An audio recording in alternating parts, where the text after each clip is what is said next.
पारोद्धार 7वां अध्याय। पुत्र की महिमा, दूसरे के द्वारा दिए गए पिंडदान आदि से प्रेतत्व से मुक्ति। इसके प्रतिपादन में राजा बभ्रुवाहन तथा प्रेत की कथा। सूत जी ने कहा, ऐसा सुनकर पीपल के पत्ते की भांति कांपते हुए गरुड़ जी ने प्राणियों के उपकार के लिए पुनः भगवान विष्णु से पूछा। गरुड़ जी ने कहा, हे स्वामी, किस उपाय से मनुष्य प्रमादवश अथवा जानकर पाप कर्मों को करके भी यम की यातना को न प्राप्त हो, उसे कहिए। संसार रूपी सागर में डूबे हुए दीन चित्त वाले, पाप से नष्ट बुद्धि वाले तथा विषयों के कारण दूषित आत्मा वाले मनुष्यों के उद्धार के लिए हे माधव, पुराणों में सुनिश्चित किए गए उपाय को बताइए, जिससे मनुष्य सद्गति प्राप्त कर सके। श्री भगवान बोले, हे ताक्ष्य, मनुष्यों के हित की कामना से तुमने अच्छी बात पूछी है। सावधान होकर सुनो, मैं तुम्हें सब कुछ बताता हूँ। हे खगेश्वर, मैंने इसके पहले पुत्र रहित और पापी मनुष्य की यातना का वर्णन किया है। पुत्रवान तथा धार्मिक मनुष्यों की पूर्वोक्त दुर्गति कभी नहीं होती। यदि अपने पूर्वार्जित कर्मों के कारण पुत्रोत्पत्ति में विघ्न हो तो किसी उपाय से पुत्र की उत्पत्ति संपन्न करे। हरिवंश पुराण की कथा सुनकर विधान पूर्वक सतचंडी यज्ञ करके तथा भक्ति पूर्वक शिव की आराधना करके विद्वान को पुत्र उत्पन्न करना चाहिए। अतः पुत्र पितरों की पुम नामक नरक से रक्षा करता है। अतः स्वयं भगवान ब्रह्मा ने ही उसे पुत्र नाम से कहा है। एक धर्मात्मा पुत्र संपूर्ण कुल को तार देता है। पुत्र के द्वारा व्यक्ति लोकों को जीत लेता है, ऐसी सनातनी श्रुति है। इस प्रकार वेदों ने भी पुत्र के उत्तम महात्म्य को कहा है। इसलिए पुत्र का मुख देख करके मनुष्य पितृ ऋण से मुक्त हो जाता है। पौत्र का स्पर्श करके मनुष्य तीनों देव ऋषि पितृ ऋण से मुक्त हो जाता है। इस प्रकार पुत्र, पौत्र और प्रपौत्रों से यमलोकों का अतिक्रमण करके स्वर्ग आदि को प्राप्त करता है। ब्राह्म विवाह की विधि से ब्याही गई पत्नी से उत्पन्न और सपुत्र ऊर्ध्वगति प्राप्त करता है और संगृहित पुत्र अधोगति की ओर ले जाता है। हे खगश्रेष्ठ, ऐसा जान करके व्यक्ति हीन जाति की स्त्री से उत्पन्न पुत्र को त्याग दे। हे खग, सवर्ण पुरुषों से सवर्णा स्त्रियों में जो पुत्र उत्पन्न होते हैं वे औरस पुत्र कहे जाते हैं और वे ही श्राद्ध प्रदान करके पितरों को स्वर्ग प्राप्त कराने के कारण होते हैं। औरस पुत्र के द्वारा किए गए श्राद्ध से पिता को स्वर्ग प्राप्त होता है। इस विषय में क्या कहना। दूसरों के द्वारा दिए गए श्राद्ध से भी प्रेत स्वर्ग को चला जाता है। इस विषय में सुनो। यहाँ मैं एक प्राचीन इतिहास कहूँगा जो और्ध्वदेहिक दान के श्रेष्ठ महात्म्य को सूचित करता है। हे ताक्ष्य, पूर्व काल में त्रेता युग में महोदय नाम के रमणीय नगर में महाबलशाली और धर्मपरायण बभ्रुवाहन नामक एक राजा रहता था। वह यज्ञानुष्ठान परायण, दानियों में श्रेष्ठ, लक्ष्मी से संपन्न, ब्राह्मण भक्त तथा साधु पुरुषों के प्रति अनुराग रखने वाला, शील एवं आचार आदि गुणों से युक्त, स्वजनों के प्रति अपनत्व और इतर जनों के प्रति दया के भाव से संपन्न था। क्षात्र धर्मपरायण वह राजा बभ्रुवाहन औरस पुत्र की भांति धर्मपूर्वक अपनी प्रजा का पालन करता था और दंड देने योग्य अपराधियों को दंड देता था। वह महाबाहु किसी समय सेना के साथ मृगया के लिए नाना वृक्षों से युक्त एक घनघोर वन में प्रविष्ट हुआ। वह वन नाना मृगगणों, पशुओं से व्याप्त और अनेक पक्षियों से निनादित था। उस समय राजा ने वन के मध्य में दूर से एक मृग को देखा। राजा के द्वारा सुदृढ़ बाण से विद्ध वह मृग बाण सहित जंगल में अदृश्य हो गया।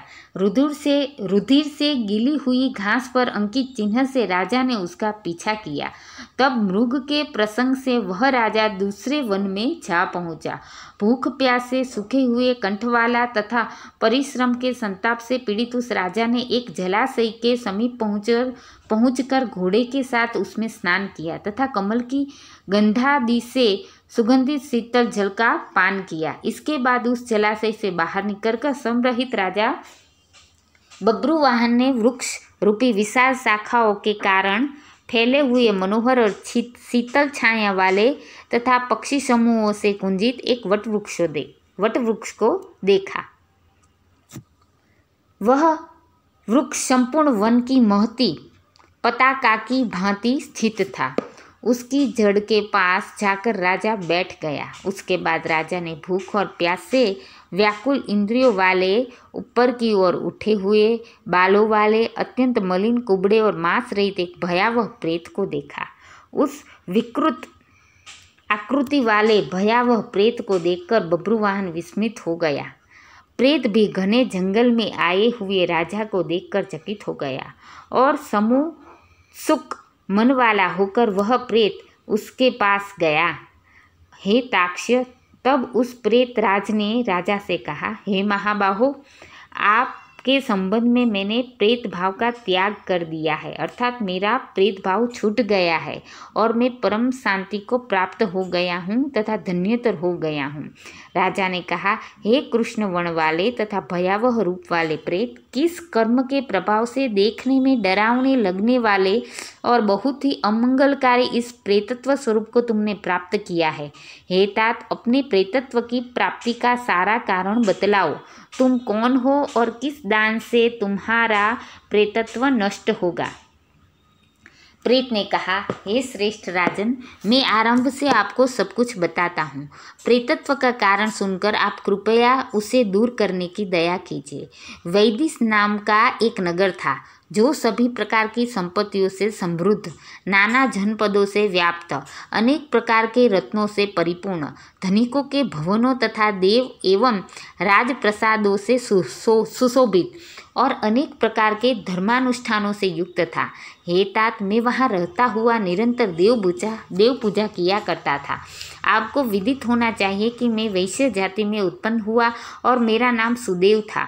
मैंने हव्य प्रदान करके देवताओं का तथा कव्य प्रदान करके पितरों का तर्पण किया। अनेक प्रकार के दानों से मैंने ब्राह्मणों को संतुष्ट किया था और अनेक बार दीन, अंधे एवं कृपण जरूरतमंद मनुष्यों को अन्नदान दिया था।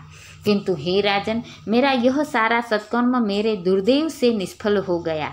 जिस कारण मेरा सुकृत निष्फल हुआ वह मैं आपको बताता हूँ। मुझे कोई संतान नहीं है, मेरा कोई सुहृद नहीं है, कोई बांधव नहीं है और न ऐसा कोई मित्र ही है जो मेरे और्ध्वदेही क्रिया करता। हे महाराज, मृत्यु के अनंतर जिस व्यक्ति के उद्देश्य से षोडश मासिक श्राद्ध नहीं दिए जाते, सैकड़ों श्राद्ध करने पर भी उसका प्रेतत्व सुस्थिर ही रहता है, अर्थात दूर नहीं होता। देवताओं के निमित्त प्रदान किया जाने वाला द्रव्य हव्य तथा पितरों के निमित्त प्रदान किया जाने वाला द्रव्य कव्य कहलाता है।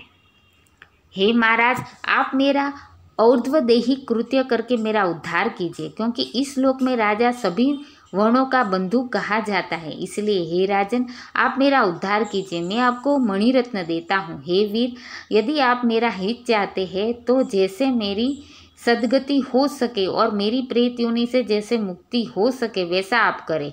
भूख प्यास आदि दुखों के कारण यह प्रेत योनि मेरे लिए दुस्सह हो गई है। इस वन में सुंदर स्वाद वाले शीतल जल और फल विद्यमान है, फिर भी मैं भूख और प्यास से पीड़ित हूँ। मुझे जल और फल की प्राप्ति नहीं हो पाती। हे राजन, यदि मेरे उद्देश्य से यथाविधि नारायण बलि की जाए, उसके बाद वेद मंत्रों के द्वारा मेरी सभी अर्धवदैही क्रिया संपन्न की जाए तो निश्चित ही मेरा प्रेतत्व नष्ट हो जाएगा, इसमें संशय नहीं है। मैंने सुन रखा है कि वेद के मंत्र, तप, दान और सभी प्राणियों में दया, सत्शास्त्रों का श्रवण, भगवान विष्णु की पूजा और सज्जनों की संगति, ये सब प्रेत योनि के विनाश के लिए होते हैं।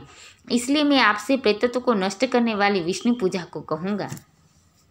हे राजन, न्यायोपार्जित 2 सुवर्ण भार का सोना लेकर उससे नारायण की एक प्रतिमा बनवाइए, जिसे विविध पवित्र जलों से स्नान कराकर 2 पीले वस्त्रों से वेष्टित करके सभी अलंकारों से विभूषित कर अधिवासित करे। तदंतर उसका पूजन करे। उस प्रतिमा के पूर्व भाग में श्रीधर, दक्षिण में मधुसूदन, पश्चिम में वामन और उत्तर में गदाधर, मध्य में पितामह ब्रह्मा तथा महादेव शिव की स्थापना करके गंध पुष्पादि द्रव्यों के द्वारा विधि विधान से पृथक पृथक पूजन करे। उसके बाद प्रदक्षिणा करके अग्नि में हवन करके देवताओं को तृप्त करके धृत, दधि तथा दूध से विश्व देवों को तृप्त करे। तदंतर समाहित चित्त वाला यजमान स्नान करके नारायण के आगे